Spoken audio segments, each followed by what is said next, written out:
welcome back. So Eddie and I were just bantering back and we were talking and we came across a familiar question that's asked to us a lot. I mean, being in the market, you hear about really a big time, which was 2008.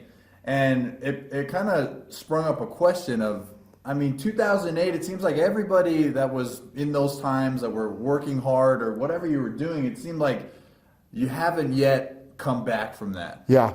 You're still stuck in that 2008, oh, there goes all my money. I mean, what were you really doing? I mean, Eddie, you can help me out here, right? You know, you know what I'm talking about. What we come across there a lot of times is, and we think about the market goes through these different cycles, and a lot of people are actually anticipating that there's going to be a big downward move. And we've actually seen, the market, correct 10, 15% this year and then rally back up. Some people think that this is the beginning of a real bearish end.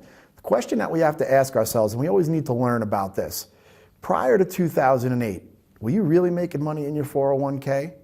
Were your mutual funds really doing all that well?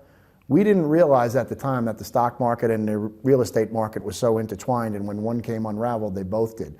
But the question that you have to ask yourself right now is, last year the S&P 500 and the Dow Jones earned 30 and 35%.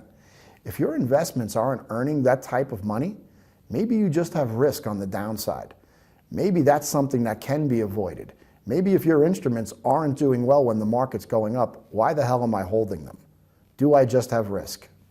Yeah, I 100% agree with you there. It seems like that was the big effect. If you had bonds or mutual funds or any type of fund that was being managed, that it just took your money.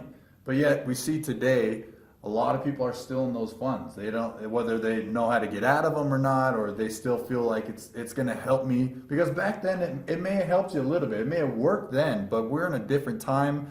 There's a different market. It's moving differently than it was in 2008, and that just brings up the question. So we wanted to bring that up with you and just address that hopefully 2008 isn't your excuse of why you're not making money now.